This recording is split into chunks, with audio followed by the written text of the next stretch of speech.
This past week has been rough. I'll spare you the details, but let's just say it involved 2 trips to urgent care and missing the biggest job opportunity of my career. Last week, I was supposed to fly to the Faroe Islands, Iceland, and Greenland to film an expedition. It would have been the first time I was earning a salary that reflected the work I love doing. But more than that, I hoped it would open the doors to future projects. Instead, 2 days before my flight, I got terribly sick. When I told my client, he kindly told me not to come and found someone to take my place. And just like that, the opportunity I'd been working towards disappeared. For a few days, it felt like I'd lost more than a job. I felt like I'd lost the future I'd been imagining. But after a week, cooped up in my dad's apartment, I finally started listening to the thoughts I'd been too busy to hear.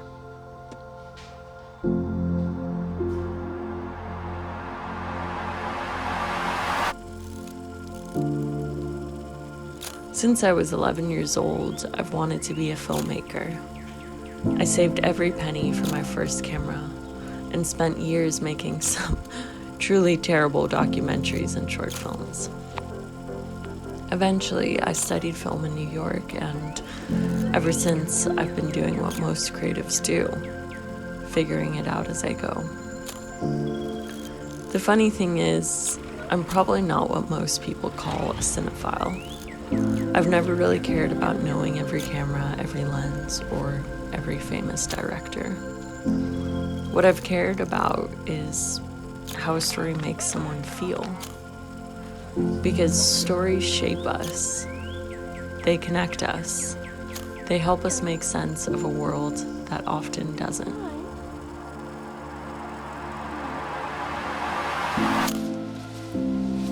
And yet, somewhere along the way, I became so busy telling everyone else's stories that I forgot to tell my own.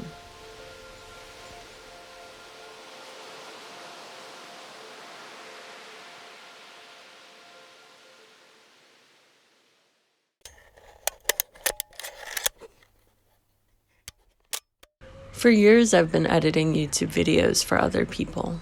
They send me hours of footage and ask me to find the story hidden inside. All that time, there was a quiet voice in the back of my mind saying, "You could do this for yourself."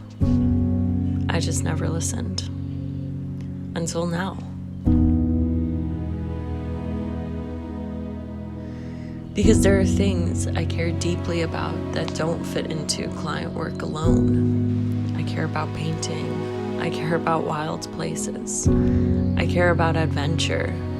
I care about building community. And I care about slowing down in a world that seems determined to speed up.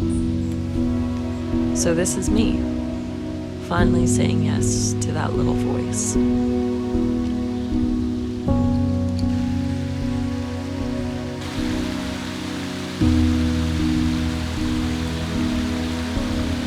One day, I want to build Wild Sun Studio, a place surrounded by nature where people can gather to paint, create, learn, tell stories, and simply slow down.